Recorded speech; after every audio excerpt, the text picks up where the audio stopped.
let's talk Squid Game season 2. We won't get very spoilery.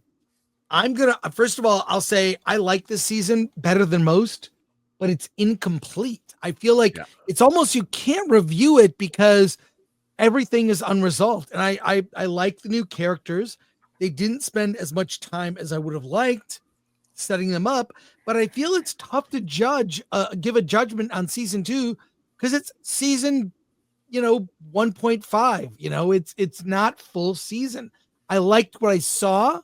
Let's finish it. Although I thought there was a huge missed opportunity in the third act, sort of last part. Not a spoiler, but this is sort of my thoughts. They do this thing where they vote, right? Where they want to end the game or continue the game. And they get an X or an O on their next to their number, showing how they voted. And then people start treating each other differently based on how they voted. And I feel like they missed an opportunity to tear those off and unite to topple the system. Might have been too on the nose, but I thought that's where it was going. It did not go that way, but whatever. I like what I saw. I'm pissed off. If you have not seen it yet, here's what I'll say. Don't watch it. You'll be disappointed by it ending. It just cuts off in the middle of the story, and it reaches a kind of conclusion, but nothing is resolved. Rob, you've seen the whole thing. What do you think? Well, I've a little bit of a different take. One of the things I thought was really good about this season was the idea that they leaned into that voting. Is you saw how people were voting against. I mean, there are people that wouldn't rise up. They would much rather continue to play the game and risk dying. Yeah. So you had a group of people that they should have all voted. No, we're especially after red light, green light.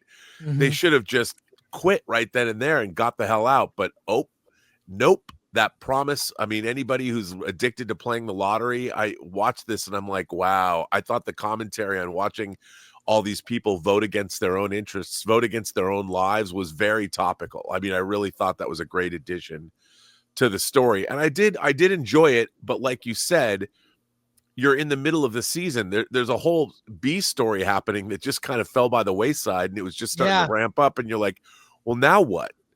And the cops was unnecessary. It was like, it went nowhere. It'd be better off like not even including it at this point. Yeah. So, and I did miss the fact that where are the elites that are watching the game? Where are they? You had those people that I liked. Yeah, that was just an extra added. It seemed English all of a sudden, right? Usually, don't they come in like the last 2 games? Yeah, maybe, but but I still think that because we know that they're there. Like, I think it was pretty straightforward. I like the different layers of the game that they kept adding and the different aspects of it. But I still enjoyed it. To me, it was. I enjoyed watching it. If you weren't getting a next season, would you be upset? Oh yeah. Yeah, right. If that would be because the way they ended it was nothing was resolved. It's like you're back to square one now. Mm-hmm. I don't mind it being left on a cliffhanger. I don't mind seasons doing that. Because it's supposed to entice you to come back for the next season. I don't mind it ending on a cliffhanger, but I didn't like this season. I thought it was really boring. I thought it dragged. I didn't care about any of these contestants that they introduced us to as much as I did the season 1. These contestants, I didn't care. I didn't care about them. And you're meant to. And if anything, I was sort of rooting for some of them to die because I was just like, I don't care if they die. It didn't affect me as much as it did in the first season. The only character that I really cared about was the main character. And while you're meant to care about that character, even in season 1, you end up caring about the characters that he's surrounding himself with. In this season, I didn't really care about any of them. None of them. I was interested in seeing like the story of the guards and behind that, but that really, I went nowhere. I didn't really care about it. Didn't really learn any more than I already knew, especially like with the coffins and what they were doing with them, or like the dead contestants.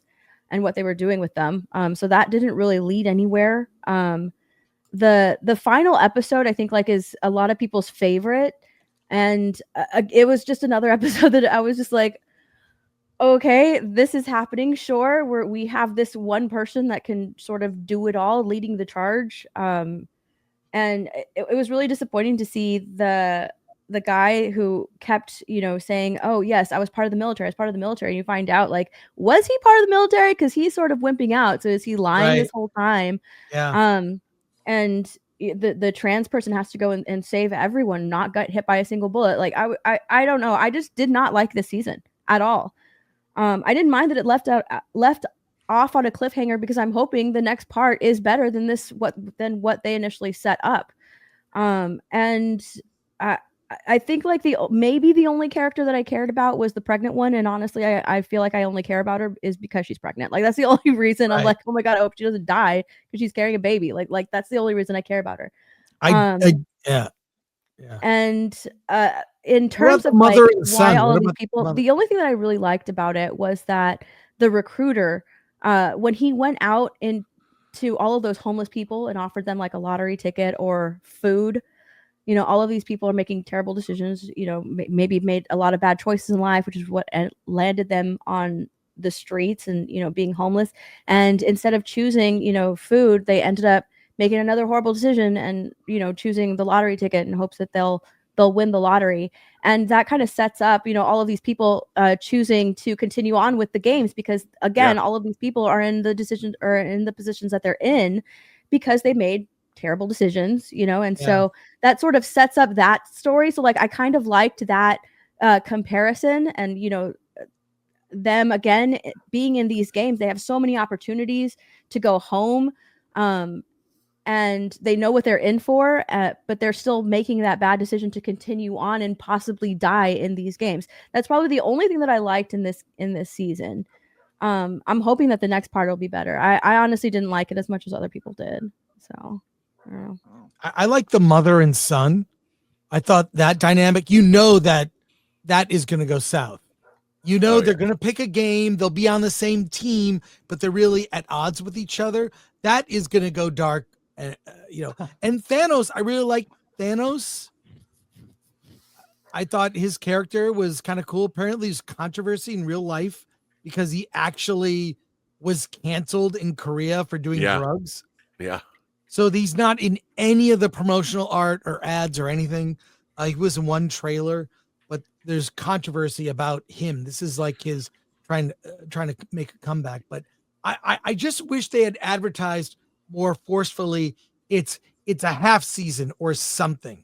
So they also could have made it more like they could have expanded the idea that this is like a global phenomenon. Like they insinuated that it was. That maybe there's Squid Game chapters around the world or something. Right. And I thought that it tended, I did feel like when I was reading Catching Fire, the Hunger Games novel, before I saw the movie, I read the books. I read the first 2 books. I never read Mockingjay. But when I read Catching Fire, they like had to get the character. They had to get Katniss back to compete. And all of that felt like, okay, now we're going to just go through the games again. And I think one of the things about Squid Game that made it so interesting, why they never dealt with it directly, was all the logistics around the island. And they talked about people, like all these people had been disappearing. And it's more monstrous to think that there's actually a support system, say in the government, that encourages this. Like this kind of is a way to them managing their population to a certain extent, because how many of these games only played once a year? They insinuated weird things in the second season, like it was only once a year that the recruiter was out there doing this. Like they could only put on, and there was all this stuff that they hinted at that I thought was intriguing from a story standpoint that they didn't really follow up on, and that kind of bothered me. Yeah, I would have liked them to. Like when I think it was the guy that was employed by Gu that the recruiter killed. He was like, maybe there is something to this, because all of these people that owe us money, they've been disappearing. Right. That was, I would have liked that. them to dive a little bit more into that. Like maybe, maybe it is a government run thing, or maybe it is, you know what I mean? Like they even show us behind the scenes in the games. I'm hoping that like when all of those elite people come in, there's more that's that's shown to us in how these games are run. But right now, because it's things that like you kind of already know, just with the main guy going into the games again, like there was really nothing to this for me. Master Soul.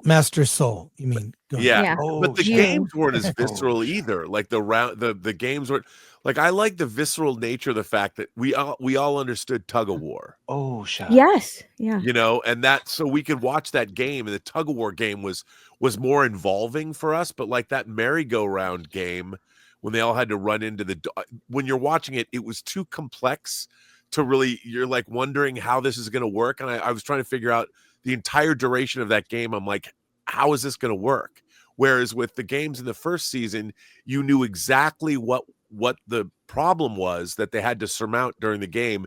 We, the audience, knew how difficult it would be, so you could anticipate it. But if you don't understand the game, the audience doesn't enjoy it as much. And that merry-go-round game was kind of every scenario changed, but you couldn't anticipate what the scenario was because you didn't know what it was. And so it wasn't as fun, if that makes sense. Watching people die in these games is fun, and it wasn't as fun this season. You know what was more what I was hoping would happen was Guy's dream when the next game was the cookie game, and he was like, oh, it's going to be an umbrella, a circle, a square, a triangle.